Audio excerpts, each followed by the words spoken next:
রাধে রাধে বন্ধুরা, কেমন আছো সবাই? আশা করছি সবাই খুব ভালো আছো। আমরাও কিন্তু খুব ভালো আছি। আজকে হচ্ছে নাম গান কীর্তন পালা, আজকে শেষ দিন, আজকে হচ্ছে কুঞ্জভঙ্গ। তো সকাল সকাল স্নান টান করে খাবার দাবার টুকটাক খেয়ে আর গপুকে রেডি করে কিন্তু নিয়ে চলে এসেছি। তো আমাদের সাথে সাথে তোমরাও আজকের এই গান উপভোগ করো, তোমাদেরকে কিছু কিছু শোনাবো। আর আজকে কিন্তু সারা দিনটা খুব ভালো ভালো জিনিস হতে চলেছে। তো তোমরা দেখতে থাকো, আশা করছি তোমাদের ভালো লাগবে। বলে আচ্ছা কে তুমি এই রাস্তার মধ্যে ঘুর ঘুর ঘুর ঘুর করছো? বলে কি নাম, কোথায় ধাম, কি জন্য এসেছো? বলছে সমস্যা না, আমাকে তোমরা চিনতে পারছো না, আমি বললাম বৈদ্যরাজ। বলছি বাবা এই আবার কত বড় বড় কথা, দেখো বলে কিনা বৈদ্যরাজ।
সকল ভক্তের কাছে আমার অনুরোধ যে বেশি গান গাইতে পারবো না, কারণ আমার আবার পুরুলিয়া যেতে হবে, বুঝতে পারছেন তো। গান আছে, তবু আপনাদের জন্য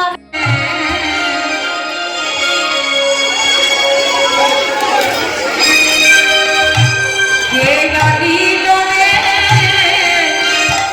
কোথায় ছিল রে মধুমাখা হরিণা, সুধা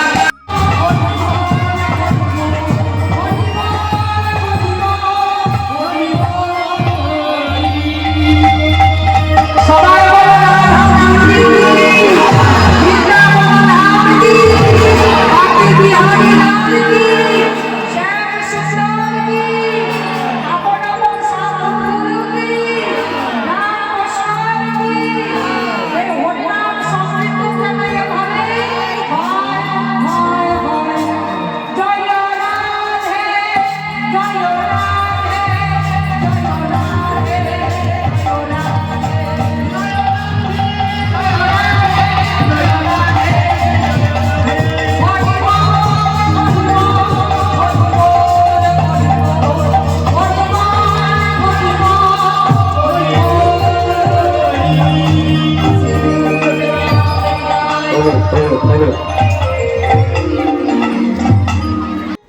কীর্তন শেষ হওয়ার পর সবাই এখন খেতে বসে গেছে। আমরা আর এই ব্যাচে বসতে পারলাম না, তো লাড্ডুকে এখানে দেখো সবাই কত আদর করছে। এখানে বড় মাইমা নিয়েছে আর এই দিদাটাও একবারে নিয়ে আদর করছে, আরও অনেকেই কিন্তু নিয়েছে। আর আজকেও লাড্ডু সোনা কিন্তু ছোটো মাইমার কোলে খুবই নাচ করেছে। তো সবাই শেষের দিকে বেশ হাততালি দিয়ে দিয়ে নাচ করেছে। আর পুরো কীর্তনটাতে আমরা কিন্তু প্রচণ্ড এনজয় করেছি। লাড্ডু এবার মায়ের কোলে চলে এসছে, আর এদিকে বোম্মা সবাই দেখছে আর কত খুশি হচ্ছে। তো চলো, এর বাচ্চা তো বুঝতে পারলাম না, এবার বাড়ি যাই, বাড়ি গিয়ে বাবানকে খাইয়ে নিই। তো বাবানকে খাইয়ে নিয়েছি, আর এবার আমি, আমার বড় মামার ছেলে, তারপর বাবান আর মেজো মাইমার ছেলে, তো সবাই একসাথে আমরা এখন খেতে এসেছি। তো আমরা যেটা সোজা গেট, সেদিকে প্রচণ্ড ভিড় ছিল, ঢুকতেই পারছিলাম না, তাই এই দিকে জঙ্গলের মধ্যে দিয়ে ঘুরে ঘুরে যাচ্ছে। আর আমাদের মামার বাড়িতে প্রচণ্ড গাছের জঙ্গল আছে, তারপর বাঁশ বাগান আছে, এখানে গেলে কিন্তু একদম গরমে মন ঠান্ডা হয়ে যাবে।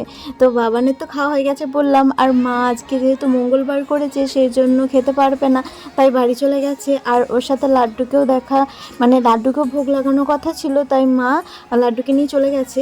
এখানে থাকলে হতো, যারা মঙ্গলবার করেছে তাদের জন্য কিন্তু এখানে খাওয়া দাওয়ার ব্যবস্থা হয়েছে। সব তো নিরামিষই হয়েছে, শুধু মুড়ি তরকারি বোঁদে এসব দিয়ে কিন্তু খাওয়া দাওয়া হয়ে যেত। আর এই যে আমরা এখানে বসেছি, তো একে একে পাতা দিতে শুরু করে দিয়েছে। তো সবাই গ্রামের লোকজন মিলেমিশেই কিন্তু এই খাওয়া দাওয়ার পরিবেশন করা, তারপরে এঁঠো পাতা ফেলা, ঘোচানো, সবাই কিন্তু নিজের ইচ্ছাতে করতে আসছে। তো চলো আজকে কী কী মেনু আছে তোমাদেরকে দেখি। আর বাবানকেও কিন্তু এদিকে থালা দেওয়া হয়ে গেছে। তো প্রথমেই আছে সাদা ভাত, তারপর চলে আসবে ডাল, আর তারপর একটা ছেঁচড়া ছিল, সব কিছু পাঁচমিশালির তরকারি মিশিয়ে, তো আমাদের এদিকে ছেঁচড়াই বলে, অনেকে পাঁচ তরকারিও বলে। আর এরপর আসবে পটল আলুর তরকারি, যেটা একদম প্রচণ্ড মানে রসালো ভালো করেছিল, দেখতেই কিন্তু সুন্দর লাগছিল, খেতেও কিন্তু খুব ভালো হয়েছিল। আর ঠাকুরের প্রসাদ এমনি খেতে সুন্দর হয়। তারপরে চলে এসেছিলো তোমার চাটনি, তারপরে এসেছিলো এদিকে পায়েস আর বোঁদে। ব্যাস, এটাই হচ্ছে আমাদের খাওয়া দাওয়া। তো এখন বিকেলবেলা সব কিন্তু আবার রেস্ট নিয়ে সেজে গুজে আমরা বেরিয়েছিলাম। দিদা আমাকে একটা সুতির শাড়ি দিয়েছিল, সেটাই পরে বেরিয়েছিলাম। ধুলোট আছে, তো হরিনামের দল নিয়ে গোটা গ্রাম ঘুরে ঘুরে হরিনাম করা হবে। তো কোথায় কোথায় যাবে না যাবে সেগুলো তো আমরা কোথাও জানি না। তো এবারে গিয়ে সেটা ভেবেছিলাম যে দেখবো। তো এতটাই বৃষ্টি হচ্ছিলো, দেখলে টুপটুপ করে পড়ছিল। বাবানকে এর মধ্যে কিন্তু ঘরে দিয়ে চলে এসেছি। আর এদিকে এবার রং খেলাও শুরু হয়ে গেছে। ওই যে দূরে আসছে হরিনামের দল, দেখি কি হয়। যদি পড়তে পড়তে বৃষ্টি থেমে যায় তাহলে কিন্তু অবশ্যই যাব, কারণ এইভাবে এত ভালো সুযোগ মিস করা যাবে না। সামনের বছর দেখতে পাই কি না পাই। তো ওই দেখো ওইদিকে আসছে হরিনামের দল, এর সাথে আবার ডিজে বক্সও লাগিয়েছে, পেছনে সব নাচাগানা করতে করতেও যাবে। তো লোকজন কিন্তু এখানে একে একে জমায়েত হতে শুরু করেছে। আর এদিকে রং খেলাও কিন্তু শুরু হয়ে গেছে। আমরা কিন্তু টুকটাক রং খেলে নিয়েছি, এদিকে মাকেও লাগিয়ে দিয়েছি। তোমাদেরকে একে একে দেখাবো সবই। আর মাসি তো একবারে চললো নাচবো বলে আগে আগে। তো সবাই কিন্তু খুবই খুশি আর খুবই লোকজনের সব কিছু মিলেমিশে ধুম হচ্ছে। আর দেখো দেখো ব্যান্ড পার্টি চলে এসছে আর এর সঙ্গে ডিজে বক্সও আছে। তো তোমাদেরকে সবটাই দেখাবো। আর এই যে রং খেলেছি এখানে, কেমন লাগছে তোমরা জানিও। এতক্ষণ বাইরে দাঁড়িয়েই ছিলাম, কিন্তু এত মোটা মোটা বৃষ্টি পড়তে পড়তে একদম ঝমঝমিয়ে বৃষ্টি চলে এলো যে দেখো কেমন বৃষ্টি পড়ছে। তো সবাই মিলে এখন চলে এসেছি, আর যে যা পেরেছে তাই লোকের বাড়িতে ঢুকেছে। তো এইটা হচ্ছে আমার দিদি, হচ্ছে একটা জামাইবু হচ্ছে পাশের বাড়ির, তো ওরাও একবারে বৃষ্টিতে চুবড়ি ভিজে হয়ে চলে এসছে। আর এদিকে বাবানকে দেখো ঘরের মধ্যে দেখাচ্ছি, ও কিন্তু এক ফোঁটাও ভিজে নেই, কারণ ওকে সময়ের আগেই ঘরে ভরে দিয়েছিলাম। আর জানলার ওপারে দেখতে পাচ্ছ সবাই নিজেদের বাড়ির শেডের নিচে যে যা পেরেছে দাঁড়িয়েছে বৃষ্টি থেকে বাঁচার জন্য। এতটাই জোরে জোরে বৃষ্টি হচ্ছে, সব কিছু একবারে কাদা কাদা হয়ে গেল। এখন কিন্তু বৃষ্টিটা থেমে গেছে, আর কেমন জল জমে গেছে দেখছো। এখনই দেখাচ্ছিলাম তোমাদেরকে এই জায়গাটা কতটা শুকনো ছিল, কতটা খটখটে ছিল, আর এদের মধ্যে একবারে বন্যার মতো চারিদিকটা ভেসে গেছে। তো আমি কিন্তু বাবানকে নিয়ে বেরিয়ে পড়েছি, মারা কিন্তু আগে আগেই চলে গেছে, কারণ বৃষ্টি যেহেতু থেমেছে, যেহেতু এই সুযোগ আর হাতছাড়া আমি করতে চাই না। আর আমরা কিন্তু সবাই খালি পায়ে এসেছি, বাবানকে জুতো পরিয়ে নিয়ে এসেছি, কারণ অনেকটা রাস্তা হাঁটতে হবে, তো পায়ে কিন্তু ব্যথাও হয় প্রচণ্ড। যতই ঢালাই রাস্তা হোক, ছোট ছোট কাঁকড়, তারপরে পাথর বালি, এগুলো কিন্তু পায়ে প্রচণ্ডভাবে ভোঁকে। তো এদিকে মেজো মামিমার হাত ধরে ভাই বেরিয়ে পড়েছে, আর ওদিকে ছোটো মামিমা তো হরিনামে দলের সঙ্গে আছে, কি বলবো, খোল বাজাচ্ছে। আর এদিকে দেখো কেমন বান চলে এসছে, এই যে মা চললো সামনে, একবারে কাপড় একটু তুলে ধরে ধরে যে যা চুড়িদার টুড়িদার পরেছে তারাও সব প্যান্ট ফ্যান্ট গুটিয়ে চললো। আর আমিও দেখো শাড়ি একদম গুটিয়ে নিয়েছি, দিয়ে চললাম, মনে হচ্ছে যেন নদীতে হাঁটছি পা দিয়ে দিয়ে, বেশ মজাও লাগছিল। এরই মাঝে একজন একবারে এমন করে জল হিঁচে দিল, আমার পেছনটা প্রায় ভিজেই গেল সবটা। তো আমরা এখন ওইদিকে ঘুরে চলে এসেছি, আর এদিকে মাসি আর অন্য সবার নাচগুলো দেখো কেমন, বাবা ওরা তো একদম বেধাক্কা নাচ দিচ্ছে। তো চলো এদের পেছন পেছন ঘুরে লাভ নেই, আমরা সামনে যাই হরিনামের দলের সাথে, ওখানেই আমাদের আসল শান্তি। আর এদিকে দেখো আমরা হরিনামের দলে অনেক কাছে চলে এসেছি, আরও আগে আছে হরিনামের দলটা অনেকটা বড়। তো চলো তোমাদেরকে একে একে দেখাই। দাদুও আছে এখানে, ওই যে দূরে, তোমরা দেখতে পাচ্ছ কিনা জানি না, বুঝতে পারবে না অনেকে সামনে থেকে না দেখালে। আর দেখো সব মেয়ে বউরা একদম বেরিয়ে পড়েছে রং খেলতে খেলতে, তো সবার মাথা প্রায় ভর্তি হয়ে গেছে রঙে। এখনও পর্যন্ত আমার মাথাটা ফাঁকাই আছে, তো আমি কিন্তু ওটা নিয়ে একটু খুশি যে মাথার মধ্যে রং না দিলেই ভালো হয়, কারণ এখন বিকেলবেলা আর যা বৃষ্টি হলো, স্নান করার আর ক্ষমতা নেই। আর বাবানকে নিয়ে মেজো মাইমা একদম সামনের দিকে হাঁটতে হাঁটতে চলে গেছে, আর এদিকে আমি আর মা আছি পেছনে। আমি একবার দুবার ভাবছি যে বাবান পেছনে আছে না সামনে আছে, কারণ ওর টিকিটাও আমরা খুঁজে পাচ্ছি না। আর এদিকে দেখো সবাই রং মেখে ভূত হয়ে একদম চললো, সবাই আনন্দ করতে করতে হরিনামের দলের সাথে চললো। এখন আমরা পাকা রাস্তার দিকে উঠবো, আর এই দেখো পাকা রাস্তায় বলতে বলতে উঠেও পড়েছি। আর এখনও পর্যন্ত কিন্তু বাবানের টিকিটাও আমি দেখতে পাইনি। আর এই যে এই মাসে হচ্ছে কিংবা বোন হবে, এরা কিন্তু হাতে রং নিয়েছে, আমি এটা ভিডিও করলাম, কিন্তু আমি কিছুতেই বুঝতে পারিনি যে ওরা আমাকেই টার্গেট করেছে, কারণ আমার মাথাটা ছিল একদম ফাঁকা, তোমরা দেখতেই পেয়েছো। এরপরে যখন তোমাদেরকে দেখা করব তখন দেখো মাথাটা পুরো একবারে রঙে ভর্তি করে দিয়েছে। আর এই যে বাবানকে কিন্তু আমি দেখতে পেয়ে গেছে, এখন মেজো মাইমা কোলে চেপেছে পাশছে, প্রায় রাস্তা মাইমার কোলেই চেপে এসছে। আর সামনে তো তোমরা দেখতে পেলে ছোটো মাইমা খোল বাজাতে বাজাতে চললো, আর বাবান কিন্তু খুবই খুশি হয়েছে, কিন্তু এখন কিছু বলছে না। আর মায়ের খোঁজ একদমই করেনি, ও মাকে ছাড়া তো থাকতেই পারে না, মানে আমার কথা, তো ও আমাকে খোঁজই করেনি, মাইমার সাথেই এসছে। আর ওইদিকে একটা ঠাকুরতলা আছে, সেদিকেই এখন ওরা সবাই গেল, আমরা আর এদিকে যাব না, এখানে দাঁড়িয়ে দাঁড়িয়ে অপেক্ষা করছি। আর বাইরে কিন্তু প্রচণ্ড মেঘ জমেছে, আর এর মধ্যে একটা দিদার নাচ দেখবে, চলো দেখাই। এই যে এই দিদাটা নাচটা দেখো, দেখেই হাসি লাগছে, মানে বেশ ভালোও লাগছে। বাইরের আকাশে কিন্তু ভালোই এখন মেঘ জমেছে। আমি আর এই নাম দলের সঙ্গে ঘুরবো না, আমি বাবানকে নিয়ে একা একাই চলে যাব। আর এদিকে মাকে দেখো কত সুন্দর লাগছে, তাই না?